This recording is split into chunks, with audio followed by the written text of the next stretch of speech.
Hello, my name is Yupeng Chang, and this is Shadow Task 2 Revised. We're just going to get straight into the demo. So essentially what we want the demo to do is be able to move the player around and jump, as you can see here.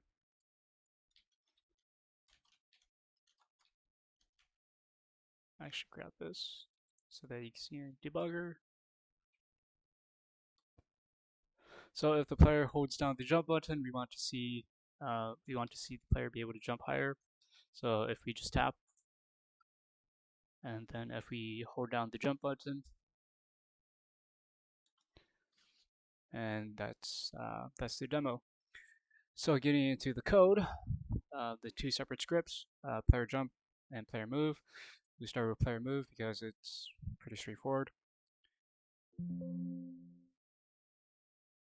So for player move, we have the serialized field move speed so that the player could change the movement speed. Uh, the editor can change the movement speed. So it's just for easier access. So we have the grab the private variable rigid body, and on start we assign it just so that in the code on move we could manipulate the actual player character. So we will create two new variables, which is move x and move z. Move x and move z are tracking the player's horizontal and vertical movement, and because this is a 3D game, it is tracking the player's left-right movement and forward and backward movement, and that it would be AD and WS. In the vector3 move direction, we are tracking the input, and then uh, we are applying that tracked input with the rigid body's linear velocity, and we are applying it to the x velocity and the z velocity. So that's pretty much it for the player move. And the player jump, the serialized fields are the jump force, add force, jump cap. And the reason why we have a public layer mask is so that we can track the ground. Um, again, we're grabbing the rigid body, the private variable rigid body, because uh, we want to be able to apply physics to that component. We have a private boolean is jumping, pretty straightforward, is the player jumping, and we have a private float jump sack. So jump force is how much force is being applied, how much force is the player using, well, is being applied to the player.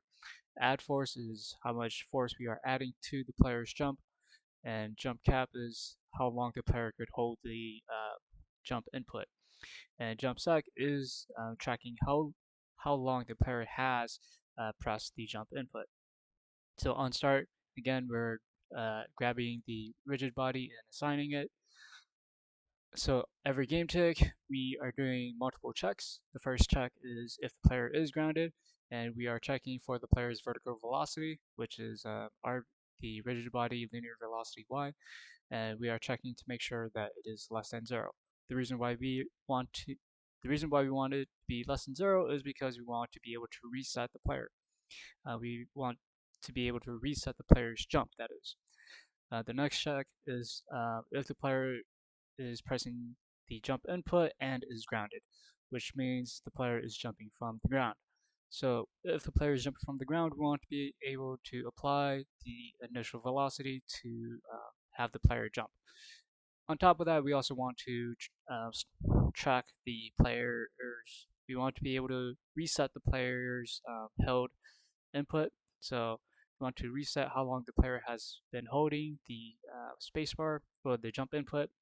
So for example, if this was a second iteration, if this was a second jump, the player's jump would continue reading from the last input duration. And so if, for example, if in the first one we held the jump button for 2 seconds and we didn't have this reset, if we went to jump again, it will start from 2 seconds, and that would be an issue because that would be applied to the player's velocity. and we don't want that. So we want to be able to reset it. Um, so that is why we do the reset for jump sec. And then the next check we are checking for is if the player is jumping and the player is holding the jump input. So every second that passes, so every game tick, we want to check how long the input has been held for, and if it is greater than the jump limit, the how long the player could hold the jump for.